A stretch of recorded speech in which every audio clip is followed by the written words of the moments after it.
After a fight with her fiancé, Michelle packs her things and leaves, placing her engagement ring and the apartment keys on the table. She drives for a long time through the countryside, stopping at a gas station where she notices a car that has been following her for some time. Late at night, her fiancé calls, trying to convince Michelle to return, but she doesn't want to talk and turns on the radio. She hears a news report about widespread power outages. Distracted, she gets into an accident. The car flips over several times, crashing onto the roadside, and Michelle loses consciousness. Sometime later, she wakes up in a room. An IV is connected to her arm, and her leg is bandaged and restrained with metal chains. Her belongings are piled in the corner of the room. Using the IV stand, Michelle reaches her phone, but there's no signal. Then she hears footsteps, and the door opens, revealing a large man who places a tray of food in front of her. She begs him to let her go, promising she won't tell anyone, but the man tells her that he's not letting her die, and after leaving the key to her shackles, he walks out. Michelle frees herself, gets dressed, and sharpens the end of a crutch, preparing to fight for her freedom. But the man is gone, so she sets a piece of clothing on fire and pushes it into the ventilation duct. The fire alarm goes off, and when the man runs in, he injects her with something, causing her to pass out. When she regains consciousness, Michelle sees the man sitting by her bed. He tells her actually very lucky to be there. She must eat and take her medication because humans have been attacked, though it's still unclear what kind of attack it is. They are now in a bunker beneath his farm. He saw her crash and couldn't leave her to die. Michelle insists on calling the police, but the man explains that the outside world is contaminated. It will take at least a year for the air to be breathable again, and that's only if it was a simple attack. If it were something like Martians, humanity might be doomed. Michelle asks to contact her family, but the man assures her that everyone left on the surface is dead. As Michelle tries to process what she's heard, there's a loud noise from the next room. The man leaves, leaving the door open, and shouts at someone, then returns and angrily reminds her that she should be grateful to him for saving her life. Before he leaves, he introduces himself as Howard. The next morning, Michelle is awakened by a sound coming from the surface and sees the door open. She walks out and wakes a young man sleeping in the hallway. He tries to reassure her, but she explains that she doesn't believe Howard's lies. However, Emmett confirms that everything is indeed as Howard said. Later, Howard shows Michelle the bunker. In the center is a communal area where a special system filters the air. There's a library, a TV, and movies on disc. The kitchen is impressive, with an electric stove, fridge, and silverware. The table is a family heirloom. Access to Howard's purse is forbidden. Michelle has to use the toilet behind a curtain because Howard fears she might try something dangerous again, like nearly starting a fire. Also, water needs to be used sparingly. After the tour, Howard invites her to sit at the table for lunch. Michelle notices a stack of women's magazines, and Howard explains that they belong to Megan, who is no longer with them. Suddenly, Michelle hears a noise outside and guesses it might be a car passing by, but Howard assures her that it's impossible. He's tired of explaining that no one is left above, even though people thought he was crazy when he started building the bunker. He offers Michelle a chance to see for herself, leading her to a staircase. At the top, Michelle sees a door with a small window. The outside world looks unchanged at first glance, but in the pen in front of the house lie dead pigs with deep sores. Howard explains that those were his pigs, which he couldn't save. Then Michelle recognizes his car as the one that had been following her the night of the accident. Howard points out that these doors are always locked and shows her the key. Later, Michelle and Emmett discuss the situation. Emmett reveals that Howard had served in the Navy. Afterward, he bought the farm and hired Emmett to help with the chores.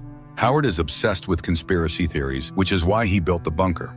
Emmett wasn't kidnapped. He ran to Howard's bunker, hoping to take shelter because he saw Howard pouring all his money into its construction. Michelle reminds Emmett that it was Howard who caused the accident and brought her here, so everything he says about an attack is a lie. But Emmett insists she's wrong. He saw the attack himself, a flash, an explosion, and the horizon turned red. He's glad he made it to the bunker before Howard locked the door. Michelle tries keys from his belt.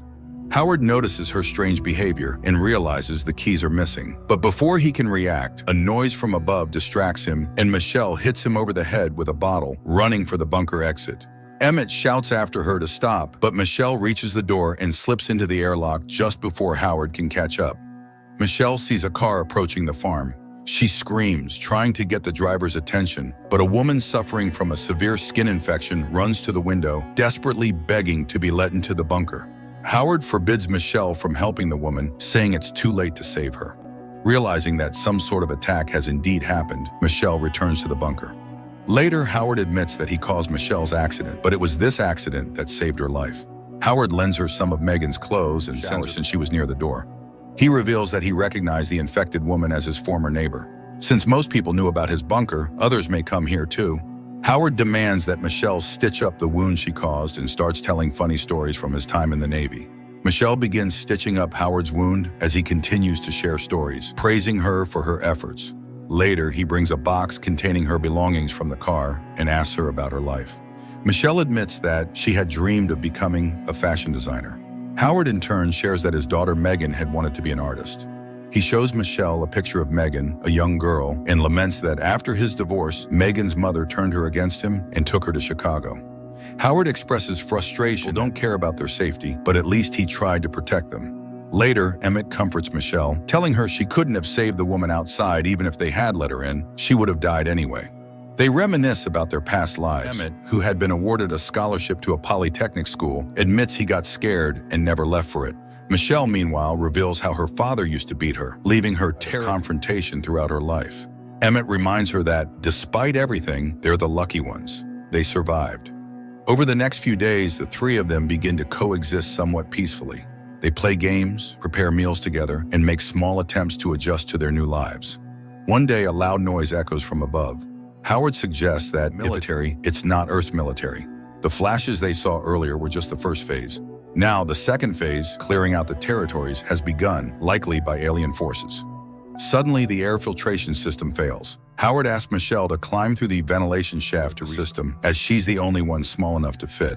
She agrees and begins crawling through the ducts. Eventually, she reaches the filtration unit and manages to restart it. But while she's there, she spots something disturbing. A message etched into the glass that reads, "Help," along with a bloody earring lying beneath a ladder. The earring looks exactly like the one Megan was wearing in the photo Howard showed her. Shaken, Michelle tells Emmett about her discovery, suspecting that Howard might have done something to Megan. Upon closer inspection, Emmett recognizes the girl in the photo, not as Megan, but as Brittany, a classmate of his sister who went missing years ago. Heartbroken, Michelle watches as Howard calmly reassures her, promising that no one will ever harm her again. He begins taking care of her, offering her ice cream and talking about how they'll create a happy life together in the bunker. Determined to escape, Michelle rushes to finish her biohazard suit while mourning Emmett. But one night, Howard discovers the suit hidden among her belongings. Michelle manages to slip past him, but Howard catches up, scolding her for her ingratitude. In a desperate, Michelle knocks over the barrel of acid onto Howard, causing a fire to break out in the bunker. She grabs her biohazard suit as the severely injured Howard tries to attack her, but she traps him under a heavy and makes her way to the exit. By now, the bunker is engulfed in flames. With the fire spreading, Michelle crawls through the ventilation shaft, dodging Howard's attempts to stab her through the vent grates. She reaches the air filtration room and quickly dons her biohazard suit. A can of nitrogen, she freezes and breaks the lock on the outer door, finally escaping the bunker. Outside, Michelle heads toward a car, but tears her suit in the process. Panicking, she seals the rip tape she finds in the vehicle. Just as she's about to relax, she notices a flock of flying freely overhead. Realizing that the air isn't toxic, Michelle removes her gas mask. But before she can celebrate, she spots an alien spaceship hovering in the distance, behaving almost like a living creature. As Michelle watches in horror, the bunker explodes behind her, drawing the attention of the alien ship. She frantically searches for the car keys, but can't find them. She runs to the car of the woman who had tried to get into the bunker earlier, but the car alarm goes off, alerting the alien. Terrified, Michelle hides in a nearby shed where she finds the corpse of the infected woman. Searching the body, Michelle locates the car keys just as the alien creature begins investigating the shed, trying to force its way through the animal door. Taking advantage of the alien's distraction, Michelle sprints toward Howard's house, but as she reaches it, the alien ship flies overhead, releasing poisonous gas. Michelle quickly puts on her gas mask and survives the chemical attack. She hides in the car, but the alien begins probing the vehicle, testing its defenses. When it becomes clear that the car is too difficult to breach, the alien ship lifts the vehicle into the air. Inside the car, Michelle finds a bottle of flammable liquid and a lighter. She quickly makes a Molotov cocktail and throws it into the alien ship's mouth-like opening. The resulting explosion destroys the alien, and the car crashes to the ground.